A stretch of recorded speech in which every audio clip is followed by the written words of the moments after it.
If Xiaomi's trying to convince investors it's more than a smartphone maker, then this billboard campaign doesn't really give that idea. I think Xiaomi, they have a perception challenge because the smartphone is the most visible part of their business. And this is what the company most famous for. And for their financial results also reflect the same. Around 70% of the company's revenue came from smartphone sales in 2017, while internet services accounted for less than 10%.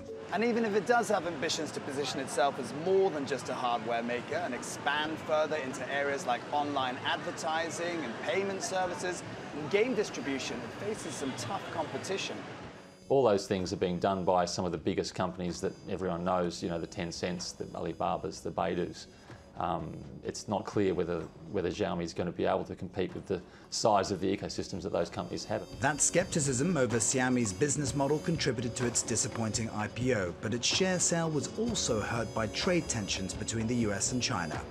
Reports say the company planned to launch new devices in the US next year, but so far no deals have been made with carriers there. For now, I think they're more focused on the developing countries like India, Indonesia, or Russia that we saw strong growth in the past few quarters.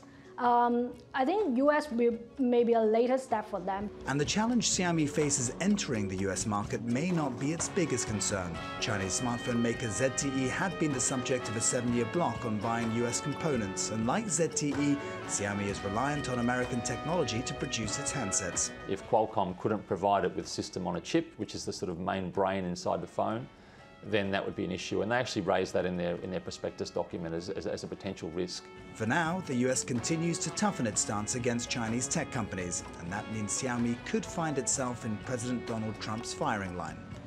Patrick Falk, CRT World, Hong Kong.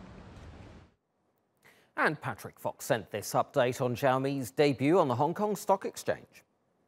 Now, Xiaomi was already priced at the bottom of its $17 to $22 range, but it still got off on the back foot, opening at $16.80 before sliding as much as 6%. It did recover somewhat after that to close off 1.2%. At $16.19, but bear in mind this was happening on a day when really we saw some fairly strong gains across the board here in Hong Kong, and analysts are saying that essentially this came down to the valuation of the company. Just to give you an idea, at $17 per share, this gives Xiaomi a valuation of 39 times its earnings, and if you compare that with Apple, the world's most profitable smartphone and devices maker, that's valued at 14.8 times its earnings. So you can understand why investors felt that the price was rather expensive. This was also Hong Kong's first dual class listing. The exchange here had been working very hard to offer this as a means of attracting these big tech companies to come and list here in Hong Kong. And essentially, it allows founders and executives to retain control of the company, even if they hold a minority stake. So it doesn't bode well in that regard, because it perhaps shows that investors just don't have any appetite for this sort of share structure. But Xiaomi's certainly been hit by a case of bad timing, with this come in the middle of those trade tensions between the US and China. And there's a lot of concern, of course, about the pressure that the US has been putting on Chinese tech companies. As the company's chairman and founder Li Jun put it, Xiaomi was hit by macroeconomic factors, but he did also say that Xiaomi would rise to the challenge.